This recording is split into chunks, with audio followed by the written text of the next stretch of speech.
Yeah, so that was great. 1-1. He finished after good promise in the first half. Muller coming off wasn't ideal because he copped his hammy, knee, thigh. Yeah, no, it was above his knee, behind his knee, so hopefully it's just a knock.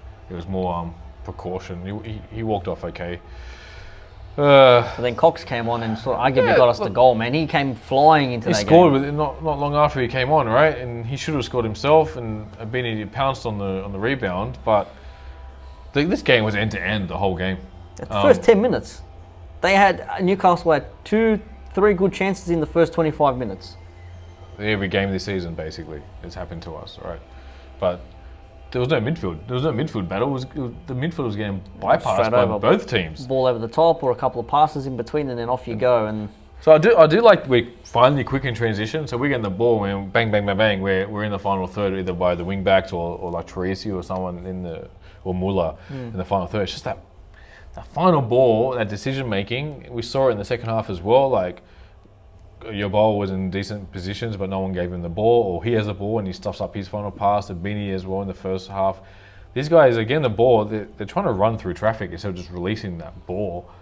And everything, all the combinations getting to the final third is working because we're getting to the final third very quickly.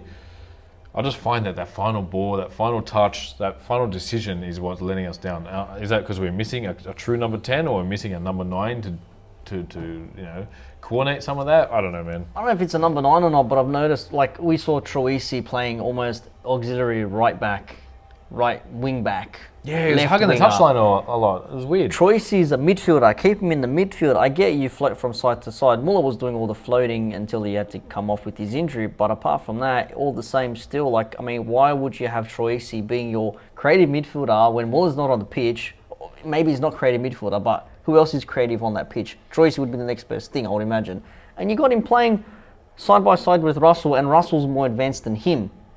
Yeah, I don't know. They're trying to overload one side, or like you said before, not before, you said it. While we were doing our thing, yeah. Like, are they doing it to create a space for the opposite wing back, which they're always free, then we do the switch. The switch happens every now and then quite effectively, but you can't keep doing that. Like, you got to change it up a little bit. I don't know what Troisi's role is. Like, he's playing this role, his roaming role, but he's not that number 10, that classic number 10, but he's playing a bit deeper.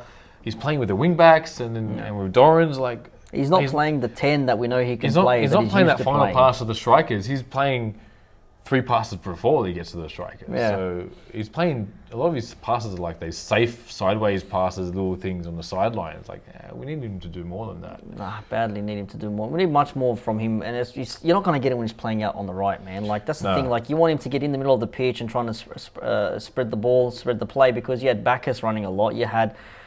Cox, when he came on, sort of involved a lot in the play as well. And then, Abini's out left, and that's where what happened with the ball.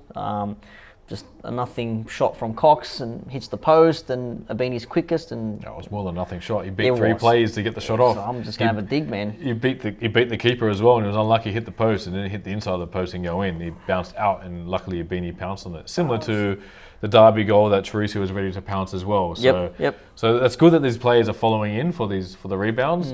But like, let's talk about the main thing. Tass gets subbed off. I don't understand. We're talking change. Like, why? Yeah, like, why are you changing your centre back when it's 1-0 and the momentum was already shifted to the Jets? We were under the pump. So was he seeing that Tass was getting beaten or something? I need to watch the game again leading up to the sub, because I wasn't paying attention too much because you were away and I was half watching, but I wasn't. But then I saw the triple change happen. I'm like, okay, Ziegler's coming on. Like, who's he bringing off here? Yeah, and then I saw the Tass's number. Like, oh, this is interesting. You're taking your centre back, and you put in Ziegler, who hasn't played this season. Yep. And every time he's played, like recently, he's a bit, I'm not confident in Ziegler at the moment. And when you're under pressure like that, you bring in a cold defender. And then, Jets already had the momentum. They get in the box. The guy's left unmarked. Ziegler tries to play catch-up, touches him. The guy falls over and gets a pen. Troisi earlier on doesn't get the pen. Finger poke of doom. That's what that was. If anyone knows wrestling, your history in thanks, wrestling. BK, we'll steal that one. Thanks, Brendan. That was a big one there. If anyone doesn't know, Hulk Hogan literally touches Kevin Nash like this and he theatrically falls over. That's what that was. Sold it well. There was contact. There's no debate. We said it. Yes, Look, there's if it was the other way contact. around, we would want the penalty, right? Yes. But it was the other way around, and we didn't get the We penalty. didn't get exactly. Troisi copped it in the first half. He didn't get it. I said during the stream, I said, Mac, WS football is thorough when it comes to these sort of things. And what do you see? A side-by-side comparison, and you got people saying, yeah, one frame tells the whole story. You don't need one frame. You can tell from one frame. It's a graze like this, or absolutely getting clattered on your thigh from the opposition player. What's going to make you fall over more? It seemed more? like VAR did look at it because they didn't get the pen straight away. But they were never going to overturn that. That's a massive favour to get that overturned. And we're paying the football gods again for another 3 years. But that's the turning point. They already had the momentum was already shifted, and they gave them the goal. As a neutral, you probably think a draw is probably a fair result, and Jets they should have got something out of that game. But like, as a Wanderers fan, like that's bullshit. Because 100% hashtag bullshit. 100% because we're under the pump, but we're creating our own luck. We didn't put the chances away that we should have put away. And there's a game that got away from us. Like, you can't let an equaliser in the 80th minute happen like that. It's just, it's really frustrating when you're winning a game like this at home as well. So we haven't won at home yet this season. No, we haven't, not yet. 2 games, and we're 0-1-1. But some positives. Abini scored. That's positive. Another positive, Tate Russell is absolute boss at running at defenders, and he gets subbed off as well. Don't know why. But don't forget, he got that knock as well. He did actually, true, first. Tate is just finding space and then tries to do a backheel flick to Troisi. Realised, undersold that. I'll take it myself. I'll keep running. That would have been a goal. That would have been goal of the week, and he just keeps driving into the box, gets between 3 defenders, gets a shot, half shot off or a pass off. That guy, man, so close. He's gone leaps and bounds since we started a couple of years ago with us. He's a definite starter now for us. 100%. Aquilina's getting there. He's still got a lot of work to do in terms of his final ball and stuff like that. But they're different plays. You can't compare them, right? They're different plays. Aquilina has got into more spaces to actually have tap-ins in the last couple of weeks than what. We'll put it this way: Aquilina's had chances to get tap-ins. Russell has had chances to give assists. Put it that way, if not score himself. That's so right. And Russell has scored as well. Not bad. Good to see Kamau come on again and get some more minutes. He played as a wing back this time with the triple change in the 75th minute. So he's forcing his way back into fitness, which is good.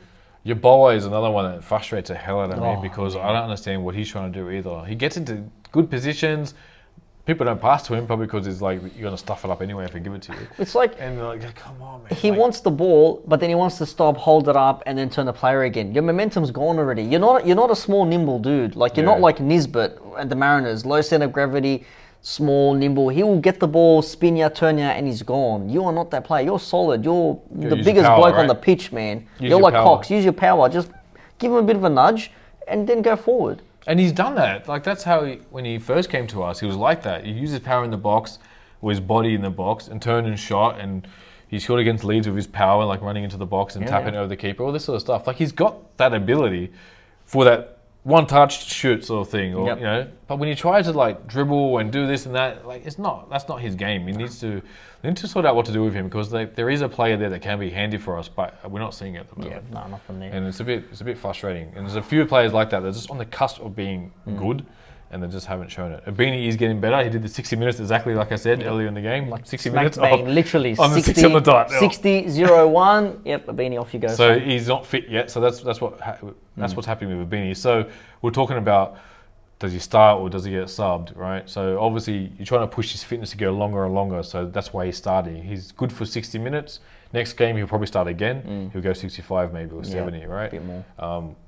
But you got him, Muller, and Cox are fighting, I think, for 2 spots. That's what I'm noticing. I think just to wrap up this AT bit now, another shout out to Ziggy Gordon. Yeah. That guy just fucking runs into anything and everything. He'll just clear anything and everything. He just puts his body on the line. In the box, he's sliding, he's doing it right. Fuck, the guy's a freak, man. It's that's what you want as a defender, right? And Tass is doing it too. He's starting to show it as well. And I saw they did a great cutback. Like they used the body on the line late in the second half. And the 3 defenders and the goalkeeper, chest bumping and all that. So they got their own little click happening. And that's what you want to see. I've seen that in big teams overseas. Like, you're not getting past us. And unfortunately, they did, but that's because Taz was on the field yet. So when's the MSG curtain call? MSG? Madison Square Garden. When's the curtain call with the click? Yeah. Wrestling terms.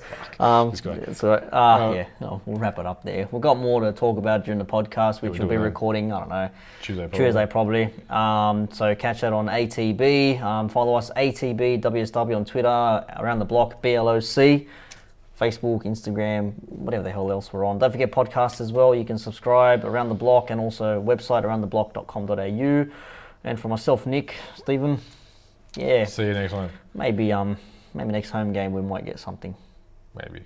Next week at the Cows. $50.